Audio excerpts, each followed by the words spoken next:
I will promise you this, that if we have not gotten our troops out by the time I am president, it is the first thing I will do. I will get our troops home. We will bring an end to this war. You can take that to the bank. Meanwhile, President Obama has ordered 17,000 more American troops to Afghanistan. It's the first stage of a build-up that will eventually see 60,000 U.S. troops deployed to the country. The U.S. president has revealed his plan for Afghanistan, escalating the war at the fastest possible pace. It is in our vital national interest to send an additional 30,000 U.S. troops to Afghanistan.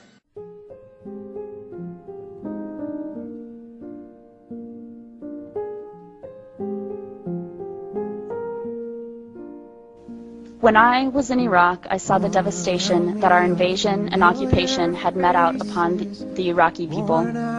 I saw and at times participated in the dehumanization and degradation of the Iraqi people. By robbing others of their inherent dignity, by denying them respect, and by treating them as the less than human other, we ultimately robbed ourselves of our own dignity, humanity, and compassion. You roll into Baghdad, every single big apartment building is blown up. Every single apartment building in Baghdad has been broken to the ground by artillery and airplanes bombing. You cannot meet someone in Iraq who has not lost a family member. Could you imagine what we had done in America if in 9/11 everybody in America lost a family member? What would we be doing? Would we be talking about war? No, we'd be in the streets with weapons. And so people talk about, oh, these people killing American soldiers in Iraq, they're terrorists. Not terrorists, they're wearing sandals. And they got an AK. And they got 14-year-old boys building bombs to kill these American soldiers because we killed their family. People just don't wake up and want to go kill people. I was ordered multiple times by commissioned officers and non-commissioned officers to shoot unarmed civilians if their presence made me feel uncomfortable. The primary loyalty is not to democracy or to the flag or to America or to the Iraqi people or to the rule of law. It is to each other's safety at the expense of everything else. There is a cost to this war, and this cost is being paid in American blood, in my soldiers' blood, and that is not okay. From my perspective, it didn't seem to make any sense what we did. We didn't accomplish anything. A few months after I was there, I mean, a lot of things weren't sitting right with me. The command structure, the missions that we were getting didn't make any sense. We're going after people, Mujahideen or Muj, and they didn't have any idea which ones were the right ones. We're kicking in the wrong doors, terrifying children, helicopters screaming over their heads at night, and I'm trying to calm the women and children while the men were dragged and separated out and completely humiliated in front of their families. 9/11 was a lie, I know it. We're soldiers, we know it. And on March 21st of 2003, my military service was hijacked in an unconstitutional order to invade the sovereign nation of Iraq. This is a slap in the face to every service member who feels used because he was told he was going to go fight for his country and then was sent to go kick in the doors of innocent people unprovoked in the middle of the night to draw fire into their house so that we might have somebody to shoot back at. If the media was not biased, this film would be shown here so that you could then make a decision. Show them both sides of the story and then let the human being make the decision whether they want their kids there or not. Don't show me one side and say it's patriotism, it's courageous. Nothing I did in Iraq was courageous. I brought fear into people's homes. I traveled with a .50 caliber weapon every single day and slept with a pistol underneath my pillow. Tell me what is so courageous about that. And I tried hard to be proud of my service, but all I could feel was shame. And racism could no longer mask the reality of the occupation. These were people, these were human beings. I've since been plagued by guilt anytime I see an elderly man, like the one who couldn't walk, who he rolled onto a stretcher and told the Iraqi police to take him away. I feel guilt anytime I see a mother with her children, like the one who cried hysterically and screamed that we are worse than Saddam as we forced her from her home. I feel guilt anytime I see a young girl, like the one I grabbed by the arm and dragged into the street. We were told we were fighting terrorists. The real terrorist was me, and the real terrorism is this occupation.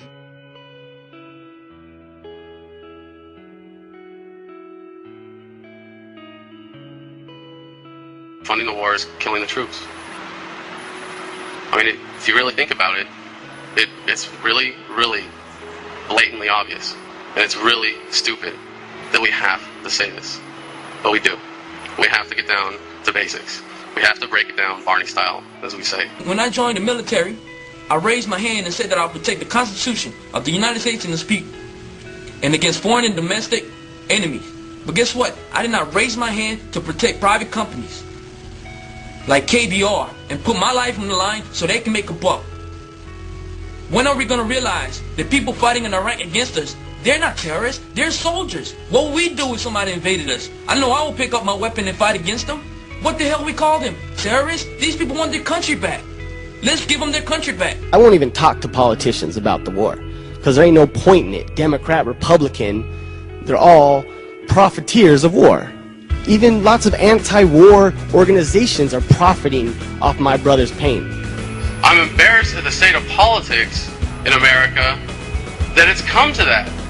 We have to talk to Congress like they're fucking children. We've got a responsibility to the honor of this country and to the honor of every man and woman who has served in Iraq and ever served in our military to not leave them with anything less than the honor that they deserve.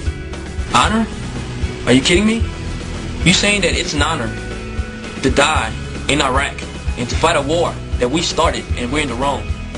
You're going to tell me that it's an honor to serve in Iraq when private contractors get paid $100,000 plus and drive $60,000 vehicles inside the base while soldiers are outside the base rolling and patrolling and losing their lives? Is that honor? Are you kidding me? Those who send us to war do not have to pull a trigger or lob a mortar round. They do not have to fight the war, they merely have to sell the war. They need a public who is willing to send their soldiers into harm's way. They need soldiers who are willing to kill and be killed without question. They can spend millions on a single bomb, but that bomb only becomes a weapon when the ranks in the military are willing to follow orders to use it. They can send every last soldier anywhere on earth, but there will only be a war if soldiers are willing to fight. And the ruling class, the billionaires who profit from human suffering, who care only about expanding their wealth, controlling the world economy, understand that their power lies only in their ability to convince us that war, oppression, and exploitation is in our interest. Our freedom comes from ourselves when we make the decision to speak our mind. This is well within the rights that service members have, but not very many service members know that they have. As soon as I got out of the military, I joined an organization called Iraq Veterans Against the War, which aside from calling for full immediate withdrawal of all U.S. forces from Iraq, also calls for full support and benefits for returning veterans. We have members across the country and overseas, in Germany and Iraq. Less than 4 years ago, there were 7 of us, and today there are over 1,200. Our membership has more than doubled in the past year and is continuing to grow. So we do have a resistance movement. We do have dissent within the ranks. It's happening for each one of us who goes public. There's probably 100, who are resisting quietly. Let's be brutally honest. Our leaders aren't going to end the occupation. It's going to be us that ends the occupation. Thank you. Thank you. I don't think as a 24-year-old kid I should go to jail for not wanting to kill people. I had a personal experience after one of the talks that I did with a man. He came up to me after that and he told me he was an Iraqi man. And he said that he was from the area around Balad, and I was stationed in Balad. And I just couldn't help it. Just all of a sudden I hugged the guy. And I said that I was sorry. That I was so sorry. And I ended up crying right there to this perfect stranger. And he told me it was okay. He told me it was okay. And that was redemption. To me, it's this phenomenon that we're witnessing is actually a natural evolution. And any time you organize human beings to come together to use violence as a way of conflict resolution, you will have a breakdown of that organization. Peace is not a political process, and it's certainly not a militaristic process. I refuse to participate in the Iraq occupation. The real enemies are not in some distant land. They're not people whose names we don't know and cultures we don't understand. The enemy is people we know very well and people we can identify. The enemy is a system that wages war when it's profitable. The enemy is the CEOs who lay us off from our jobs when it's profitable. It's the insurance companies who deny us health care when it's profitable. It's the banks who take away our homes when it's profitable. Our enemy is not 5,000 miles away. They are right here at home. And if we organize and fight with our sisters and brothers, we can stop this war, we can stop this government, and we can create a better world. There's a term, once a Marine, always a Marine, but there's also the term, eat the apple, F the core. I don't work for you no more.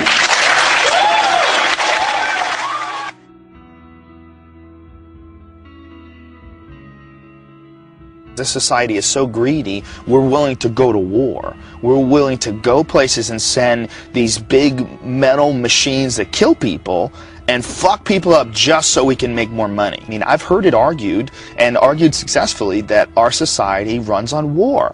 You know, it runs on the domination of the other parts of the world. And literally, that's the only way you can control a gigantic chunk of the globe. You have to keep everybody down. You know, and that's what our society is based on as far as our globalization, you know, schematic that's been laid out by all these Republicans and all these Democrats and all these people that, you know, are pretending to be our leaders and pretending to look for. None of these people have had these experiences. None of these people feel connected to everybody. They're still, even the best ones are still operating within a very old framework. And a framework that's set up by ignorance. It's a foolish framework. The idea that it should be okay to go somewhere and engage in war to protect a society that wants to go places and engage in war. That's insane. That's insane. Because you're saying, I mean, that's automatically saying that the lives of the people here are worth more than the lives of the people everywhere else. And they're all one thing. They're all exactly the same.